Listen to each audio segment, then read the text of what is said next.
আমাদের থাকছেন সালমান মুক্তাদির। কোটা সংস্কার আন্দোলন চলাকালীন সময়ে সক্রিয় ভূমিকা রাখার পর অবশেষে জাতীয় নাগরিক কমিটির মধ্য দিয়ে রাজনীতিতে নামলেন সালমান মুক্তাদির। ছাত্র জনতার অভ্যুত্থানের আকাঙ্ক্ষাকে ধারণ করে আত্মপ্রকাশ করেছে বৈষম্য বিরোধী ছাত্র আন্দোলনের তৈরি প্ল্যাটফর্ম জাতীয় নাগরিক কমিটি। আর আজ ৫৫ সদস্য বিশিষ্ট জাতীয় নাগরিক কমিটির যে তালিকা প্রকাশ করা হয়েছে, সেখানে দেখা যায় ৫৪ নম্বরে নাম রয়েছে জনপ্রিয় ইউটিউবার সালমান মুক্তাদিরের। তবে রাজনীতিতে নামার বিষয়টি নিয়ে ইত্তেফাকের পক্ষ থেকে সালমান মুক্তাদিরের সঙ্গে কথা বললে তিনি জানান, সিদ্ধান্ত নেওয়ার জন্য তিনি কিছুটা সময় চেয়েছেন। জাতীয় নাগরিক কমিটির আহ্বায়ক মুহাম্মদ নাসিরউদ্দিন পাটোয়ারি ও সদস্য সচিব ডাকসুর সাবেক সমাজসেবা বিষয়ক সম্পাদক ও গণতান্ত্রিক ছাত্র শক্তির আহ্বায়ক আক্তার হোসেন সামান্তা শারমিনকে মুখপাত্র হিসেবে ঘোষণা করা হয়েছে। যমুনা রেফ্রিজারেটর, খাবার ফ্রেশ তো লাইফ জম্পেশ। কোটা সংস্কার আন্দোলন নিয়ে সারা দেশ যখন উত্তাল, তখন শিক্ষার্থীদের দাবির সঙ্গে একাত্মতা প্রকাশ করে সরাসরি আন্দোলনে যোগ দেন ইউটিউবার কন্টেন্ট ক্রিয়েটর সালমান মুক্তাদির। মুখে মাস্ক পরে সাদা টি শার্টে শিক্ষার্থীদের মাঝে দাঁড়িয়ে থাকতে দেখা যায়।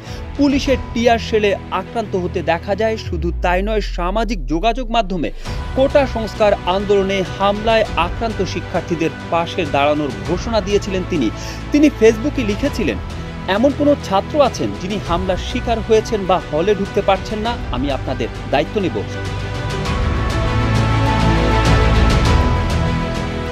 এছাড়াও আন্দোলনের পক্ষে বিভিন্ন পোস্ট শেয়ার করতে থাকেন এবং এক পোস্টে সবাইকে আহ্বান করে শুধুমাত্র গুরুত্বপূর্ণ পোস্ট শেয়ার করার জন্য তিনি লিখেন, আসুন আমরা সবাই একত্রিত হই, সম্মান ও সমর্থন প্রদর্শন করি, আমাদের কাছ থেকে তাদের এটাই প্রয়োজন।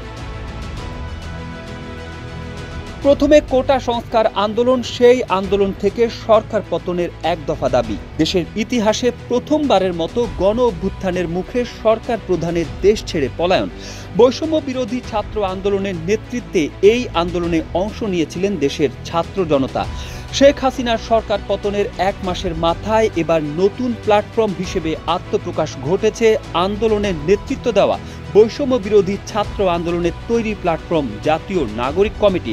তবে রাজনৈতিক প্ল্যাটফর্ম হিসেবে যাত্রা শুরু করলেও এখনই রাজনৈতিক দল হিসেবে কার্যক্রম শুরু করবে না এই সংগঠনটি বলছে, গত ১৫ বছরের বেশি সময় রাষ্ট্র পরিচালনা থাকা অবস্থায় দেশের বিভিন্ন সেক্টরে এখনও স্বৈরাচারী ধারা ও অব্যবস্থাপনা রয়ে গেছে।